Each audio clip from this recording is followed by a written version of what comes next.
Supposons que nous ayons une discussion et que tu viennes à l'emporter sur moi. Est-ce que tu as nécessairement raison?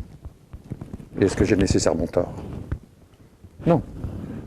Nous pouvons tout aussi bien avoir tort tous les deux ou raison tous les deux. Qui peut le dire? Si je fais appel à un tiers, et que ce tiers est de ton avis, du fait qu'il est de ton avis, il ne peut pas être impartial. Et s'il est de mon avis, du fait qu'il est de mon avis, il ne peut pas non plus. Alors si ni toi, ni moi, ni lui, si aucun de nous trois ne peut dire qui est dans le vrai, est-ce que nous devrons faire appel à une quatrième personne? Oui, mais alors qui? J'ai élevé chez moi un petit cheval. Il galope dans ma chambre. C'est ma distraction. Au début, j'avais des inquiétudes. J'avais peur qu'il ne grandisse pas. Mais ma patience a été récompensée. Il mesure à présent 53 cm et mange et digère une nourriture d'adulte. Non, la vraie difficulté vint du côté d'Hélène. Les femmes ne sont pas simples. Un rien de crottin les indispose. Ça les déséquilibre, elles ne sont plus elles-mêmes. D'un si petit derrière, lui disais-je, mais bien peu de crottin peut sortir. Mais elle...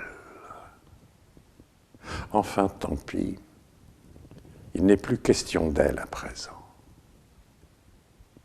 Non, ce qui m'inquiète, c'est tout d'un coup, certains jours, les étranges changements de mon petit cheval. En moins d'une heure, sa tête enfle, son dos se gondole, s'effiloche et claque au vent qui entre par la fenêtre. Je me demande s'il ne me trompe pas à se donner pour cheval. Ce 7 juillet 1815, la France est à qui veut la prendre.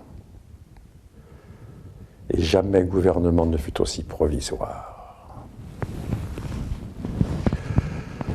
Je sais que vous le présidez, monsieur Fouché. Mais que présidez-vous en vérité? Un troupeau de parlementaires hébétés encore sous le choc de Waterloo?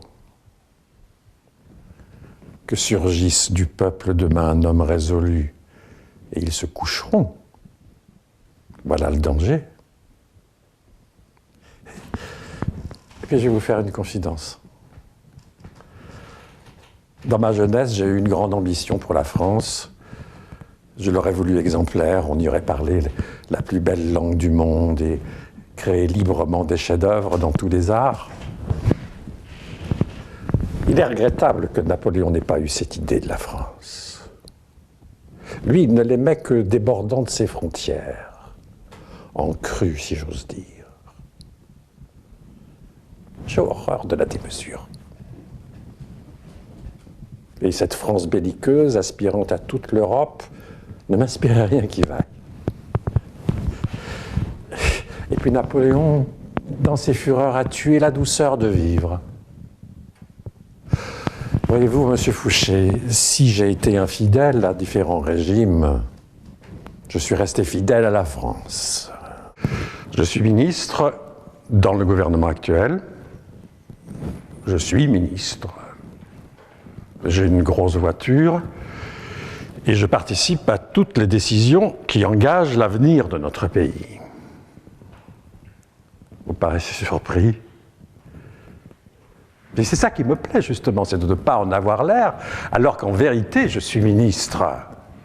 Et vous savez, ce que j'aime par-dessus tout, c'est me balader dans les rues, de me mêler à la foule et de croiser le regard des gens qui ne savent pas que je suis ministre, que j'ai une grosse voiture avec un chauffeur basané et que je participe à toutes les décisions qui engagent l'avenir de notre pays. Alors là, je me marre, hein.